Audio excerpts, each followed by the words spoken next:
ধনী হওয়ার জন্য যেসব শর্তগুলো থাকবে আজকে এই সব শর্তগুলো আজকে আপনাদের জানাবো। এই গুণগুলো যদি 10টি গুণ, অর্থাৎ এই 10টি গুণ যদি কোনো মানুষের ভিতরে থাকে, তাহলে বুঝে নেবেন আল্লাহ তাআলা আত্মাকে অনেক ধনট্য, অনেক ধনী, অনেক সম্পদের মালিক বানাবে। অর্থাৎ আত্মাকে যখন এই গুণের অধিকারী আপনি যখন হয়ে যাবেন, তখন আপনি বুঝে নেবেন যে আপনি অনেক ধনাঢ্য ব্যক্তি হতে চলছেন সামনে। অতএব এই গুণগুলো আজকে দেখে নেবেন যে আত্মার ভিতর আছে কিনা, আর যদিও না থাকে অবশ্যই রাখার চেষ্টা করবেন। তাহলে দেখা যাচ্ছে এই গুণে যখন আপনি গুণান্বিত হবেন, তাহলে অবশ্যই আপনি অনেক ধনাঢ্য, অনেক ধনী হয়ে যাবেন। প্রথমে 1 নম্বর হলো, ধনী হওয়ার আগে নামাজের মনোযোগী বাড়ে। অর্থাৎ নামাজের প্রতি বেশি বেশি মনোযোগ বাড়ে। মনে করেন যে যখন আল্লাহ তাআলা কোনো বান্দাকে ধনী করতে চান, তখন ওই বান্দাকে আল্লাহ তাআলা নামাজের প্রতি বেশি মনোযোগী করে। কেননা হৃদয়কে অনেক প্রশান্তি করে, কেননা এই নামাজের ভিতরে রয়েছে রিজিক এবং নামাজেই বরকত মূল্য। অর্থাৎ যখন আল্লাহ তাআলা কোনো ব্যক্তিকে অনেক ধনাঢ্য ব্যক্তি করবেন, তখন ওই ব্যক্তির নামাজটা দেখা যাচ্ছে আর আল্লাহ তাআলার প্রতি বেশি যোগে। আল্লাহ তাআলা কোরআনের ভিতরে বলেন যে তোমরা নামাজ কায়েম করো, নিশ্চয়ই নামাজ অশ্লীলতা অর্থাৎ মন্দ কাজ থেকে বিরত রাখে। অর্থাৎ দেখবেন যে আপনি যখন নামাজটাকে কায়েম করবেন, আপনাকে সমস্ত খারাপি জিনিস থেকে, আপনি অশ্লীলতা বা কোনো বাজে জিনিস থেকে আপনি বিরত থাকবেন। আর তখনই আপনার নামাজের প্রতি আকৃষ্ট হবে, নামাজের প্রতি মনোযোগ হবে। দেখবেন এরকম যখনই আপনার ভিতর অনুভূতিটা প্রকাশ করবে, অনুভূতিটা আসবে, তখনই মনে করবেন যে আত্মার দোয়া বা আপনি সামনে অনেক ধনাঢ্য বা অনেক সম্পদের মালিক হতে চলেছেন। 1 নম্বর এটা গেল। 2 নম্বর হলো, ধনী হওয়ার আগে হারাম জিনিস থেকে দূরে থাকা। অর্থাৎ যত খারাপি জিনিস আছে, হারামি যত জিনিস আছে, সেগুলো থেকে দূরে থাকতে হবে। অর্থাৎ সমস্ত কিছু থেকেই মানে দূরে থাকার চিন্তা ভাবনা করতে হবে, মানসিকতা সৃষ্টি করতে হবে। মানে হারাম যত জিনিস আছে, যাই আছে না কেন, সমস্ত কিছু থেকে দূরে থাকবেন। এখানেও আল্লাহ তাআলা বলেন, হে মুমিনগণ, তোমরা আল্লাহকে ভয় করো এবং সুদের অবিশিষ্ট মানে সুদের কাছেও যেও না। তাছাড়া সুদের কাছেও যেও না, তাছাড়া তা ছেড়ে দাও। অর্থাৎ যদি তোমরা সত্যিকারে মুমিন হও। অর্থাৎ আল্লাহ তাআলা বলতেছেন কি, যে হে মুমিনগণ, তোমরা যদি তোমরা যদি ই করতে চাও, মানে ভয় করো, আল্লাহকে ভয় করো। হে মুমিনগণ, তোমরা আল্লাহকে ভয় করো, সুদের কাছেও যেও না, তা ছেড়ে দাও, যদি তোমরা সত্যিকারে মুমিন হও। তাহলে এখানে বোঝা যাচ্ছে যে সমস্ত হারাম জিনিস, অর্থাৎ এই যে সুদের টাকা, জুয়া বা যে কোনোভাবে সুদ থেকে আসা এইভাবে জিনিস থেকে, হারাম জিনিস থেকে ছেড়ে দিতে হবে। এটা চলে গেল আপনার 2 নম্বর।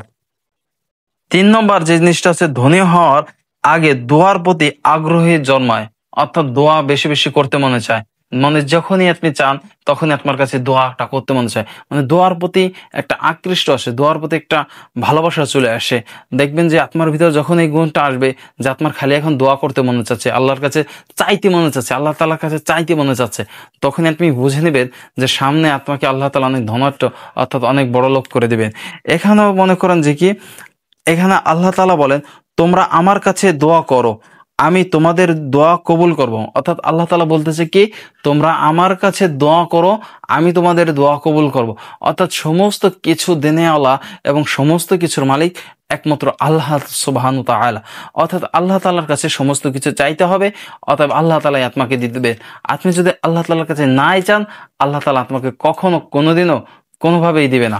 অর্থাৎ বেশি বেশি করে আপনি দোয়া করবেন আল্লাহ তাআলার কাছে। 3 নম্বর চলে গেল। 4 নম্বর হচ্ছিল, ধনী হওয়ার আগে কষ্ট ধৈর্য ধারণ করা, অর্থাৎ শক্তি তৈরি করা। মানে কষ্ট, ধৈর্য, এইগুলোর প্রতি আপনাকে ক্ষমতা রাখা। অর্থাৎ আপনার সামনে অনেক ধরনের বিপদ আসতে পারে, অনেক ধরনের বালা মুসিবত আসতে পারে, যে কোনো কিছু আসতেই পারে। অর্থাৎ এই ক্ষেত্রে আপনাকে এই কষ্টকে সহ্যের সাথে ধৈর্য ধরে থাকতে হবে। আল্লাহ তাআলা বলেন, ইন্নাল্লাহা মা'আস সাবিরিন, আমি ধৈর্যশীল ব্যক্তিকে বেশি ভালোবাসি। অর্থাৎ আপনি ধৈর্য ধরে থাকুন, এই ধৈর্যশীল ব্যক্তিকে আল্লাহ তাআলা কালাম বেশি ভালোবাসেন। এখানে আল্লাহ তাআলা বলেন, নিশ্চয়ই আমি তোমাদেরকে পরীক্ষা করব ভয়, ক্ষুধা ও সম্পদের দ্বারা, আর এই ধৈর্যশীল ব্যক্তির জন্য সুসংবাদ দাও। অর্থাৎ আল্লাহ তাআলা পরীক্ষা করবে, তোমাকে ধৈর্য ধরতে হবে। আর যারাই ধৈর্য ধরবে, আল্লাহ তাআলা কি বলেন, যে তোমরা তাদেরকে সুসংবাদ দান করো। অর্থাৎ তাদের জন্য ধৈর্যের পর অতি ভালো একটি সুখবর আসতেছে। অর্থাৎ এই জন্য কষ্টে বা বিপদে আল্লাহর তরফ থেকে যে পরীক্ষাটা আসবে, ওই পরীক্ষায় ধৈর্য ধারণ করতে হবে। 5 নম্বর হলো, ধনী হওয়ার আগে নিজের ভুল বুঝে তওবার মানসিকতা তৈরি করা।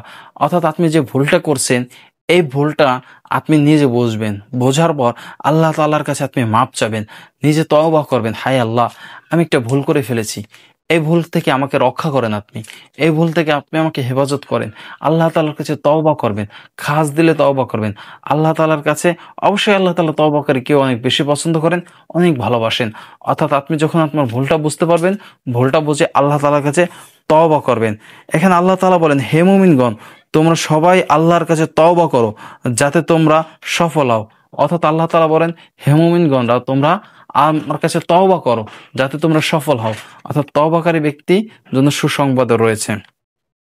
6 নম্বর হলো, ধনী হওয়ার আগে ইতিবাচক চিন্তা শুরু হওয়া, বা এগুলো মানে আপনি যখন ধনী হবেন এর আগেই দেখবেন আপনার ভিতরে একটা ইতিবাচক শব্দ, মানে আপনার ভিতরে একটা শব্দ তৈরি হবেন যে না, আমার জন্য এই জিনিসটাই করা যথেষ্ট, এই জিনিসটাই আমার ভিতর করতে হবে। এরকম ভিতরে একটা অনুভূতি প্রকাশ করবেন যে আমার এটা করতেই হবে, আমার এটা করতেই হবে, বা আমার এটা হাল ছাড়া যাবে না। এরকম একটা ইতিবাচক ভিতর থেকে একটা তৈরি হবে। এখানেও আল্লাহ তাআলা বলেন, নিশ্চয় আল্লাহ কোন সম্প্রদায়ের কে অবস্থান পরিবর্তন করে না, মানে কোন সম্প্রদায়কে আল্লাহ তাআলা অবস্থান পরিবর্তন করে না যতক্ষণ না পর্যন্ত সে নিজে পরিবর্তন না হয়। অর্থাৎ আপনি যখন নিজে পরিবর্তন হবেন তখনও কলম আল্লাহ তাআলা আপনাকে পরিবর্তন করে দেবেন। আপনি যেদিকে পরিবর্তন হবেন আল্লাহ তাআলা আপনাকে সেদিকে পরিবর্তন করে দেবেন। অর্থাৎ আগে নিজের পরিবর্তন হতে হবে। এটা ছিল 6 নম্বর। 7 নম্বর হলো, ধনী হওয়ার আগে সময়ের মূল্য বোঝা শুরু কর। অর্থাৎ সময়ের মূল্যটা বুঝতে হবে। আপনার সময়টা চলে যাচ্ছে কোন দিকে, আপনি অতিবাহিত সময় করতেছেন, আপনি কোন দিকে অবহেলা করতেছেন, আপনার সময়টা আসলে কোন দিকে যাচ্ছে, আপনি এদিকে খেয়াল রাখা। এখানে রাসূল সাল্লাল্লাহু আলাইহি ওয়াসাল্লাম বলেন, 2টি নিয়ামত আছে যেগুলো সম্পর্কে অনেক মানুষের গাফিল। অর্থাৎ সেটা হলো, তা হলো সুস্থতা আর অবসর সময়। এই সুস্থতার অবসর সময় এগুলো আল্লাহ তাআলা মানে মানুষ বেশি গাফিলাতি করে। এই সময় মানে দেখা যায় সুস্থতা থাকতে মানুষ সুস্থতার নিয়ামত বোঝে না, আর অবসর সময় মানে ব্যস্ততা না আসা পর্যন্ত সে অবসর সময়ের ব্যস্ততা বোঝে না। অর্থাৎ সময়কে আপনি কাজে লাগাবেন, আপনার যে সময়টা যে সময়ের প্রয়োজন আপনি সেই সময়টা সেই সময় কাজে লাগাবেন। 8 নম্বর হলো, ধনী হওয়ার আগে ছোট কাজে ও সন্তুষ্ট অনুভব করা। যে কোনো কাজে, ছোট হোক বা বড় হোক, যে কোনো কাজে প্রতি সন্তুষ্ট তো থাকা। মানে দেখা যাচ্ছে কি আপনি যে কোনো একটা কাজ আসলো, সেই কাজটার প্রতি আপনি অসন্তুষ্ট তো হয়ে গেলেন না। কাজটি ছোট হোক, অল্প হোক, একটা কথা আছে না, অল্প অল্প করে কলম জিনিসটা বড় হয়। আসলে কি মানুষ কলম একবারে উঁচুতে উঠতে পারে না, বা একবারে বড় হতে পারে না। আস্তে আস্তে ছোট জিনিস করতে করতে করতে করতে মানুষ একসময় কলম অনেক বড় পর্যায়ে চলে যায়। অর্থাৎ ছোট কাজই হোক বা বড় কাজই হোক, এইসব কাজের প্রতি সন্তুষ্টতা থাকতে হবে। 9 নম্বর হলো, ধনী হওয়ার আগে বেশি বেশি দান করা, দান করার ইচ্ছা জাগে। অর্থাৎ দেখবেন যে আপনি যখন ধনী হবার যাচ্ছেন এই ক্ষেত্রে কলম আপনার ভিতরে একটা অনুভূতি হবে দান। অর্থাৎ দান করলে কলম দান বাড়ে। অর্থাৎ আপনি যা দান করবেন তাও কলম আপনার দেখবেন বাড়বে। আপনি যা করবেন, যতটুকু আল্লাহর রাস্তায় দান করবেন আপনার দ্বিগুণ কলম আপনি ফেরত পাচ্ছেন। অর্থাৎ আল্লাহর রাস্তায় আপনি যত দান করবেন আপনি ততই পাবেন, আল্লাহর রাস্তায় যত ব্যয় করবেন আপনি তত পাবেন। অর্থাৎ দেখবেন যে যখন আপনি ধনী হতে যাচ্ছেন তখন কলম বেশি বেশি দানের প্রতি একটা আগ্রহ বসে। অর্থাৎ যখন আপনি ধনী হতে চাচ্ছেন বা ধনী হতে চান, বেশি বেশি দান করবেন, আল্লাহর রাস্তায় মানুষকে, অসহায় মানুষের প্রতি সাহায্যের হাত বাড়িয়ে দেবেন। আল্লাহ তাআলা আপনাকে দিয়েছে, আপনি আরেকজনকে দেন, দেখবেন আল্লাহ তাআলা আপনাকে আরো বাড়িয়ে দেবে। 10 নম্বর সর্বশেষ হলো, ধনী হওয়ার আগে আপনি বুঝতে শুরু করবেন সবই আল্লাহর হাতে। অর্থাৎ আপনার সমস্ত কিছু একমাত্র আল্লাহ তাআলার হাতে। আল্লাহ তাআলা ব্যতীত আর কোনো কিছু নাই, কারো হাতে নাই, দুনিয়াবি কোনো মানুষের হাতে নাই, কোনো পীর, কোনো মাজার পূজারী বা কারো কাছে নাই, একমাত্র সমস্ত কিছু আল্লাহ তাআলা বলছে। আল্লাহ তাআলা বলেন যে যে ব্যক্তি আল্লাহর উপর ভরসা করে আল্লাহ তাআলা তার জন্য যথেষ্ট। অর্থাৎ বোঝা যাচ্ছে এখানে আপনি যদি আল্লাহ তাআলার প্রতি ভরসা থাকেন, একমাত্র ভরসা থাকতে হবে আল্লাহ তাআলার উপর, আল্লাহ তাআলাই আপনার জন্য যথেষ্ট। অর্থাৎ মনে করেন যে দুনিয়াবি কোনো মানুষের প্রতি ভরসা না, যে আমাকে ওই মানুষটা দিবে, ওই মানুষটা এই জিনিসটা দেবে, ওই মানুষটা থেকে আমি এই জিনিসটা পাবো, এরকম কোনো চিন্তা ভেঙে না খায়। আপনি ভরসাটা একমাত্র পর আল্লাহর পর রাখবেন, দেখবেন যে অন্য একজন আল্লাহ তাআলা আপনাকে দিবে, অন্য একজনের ওসিলায় করে আপনার ঘরের দরজায় সেই জিনিসটা পৌঁছে দেবে। অর্থাৎ যে 10টি কারণ বললাম, এই 10টি কারণ যদি আপনার ভিতর থেকে থাকে তাহলে আপনি অতি শীঘ্রই ধনাঢ্য ব্যক্তি, অনেক টাকার মালিক হয়ে যাবেন। আর যদি নাও থাকে, এই 10টি গুণে গুণান্বিত হয়ে যান, তাহলে দেখবেন আপনাকে আল্লাহ তাআলা অনেক ধনাঢ্য ব্যক্তি বানিয়ে দেবেন। প্রিয় ভাই ও বোনেরা, অবশ্যই এই 10টির প্রতি আপনি মনোযোগ হন, এই 10টি কাজ করুন, এই 10টির প্রতি আপনি আহ্বান হন, অন্যকে জানান, আপনিও ধনাঢ্য হন, অন্যকে জানান যে আপনার এই 10টির প্রতি আমল করুন, এই 10টির গুণ আপনার ভিতরে রাখবেন, দেখবেন যে আল্লাহ তাআলা আপনাকে অনেক অনেক অনেক সম্পদের মালিক বানিয়ে দিবে ইনশাআল্লাহ।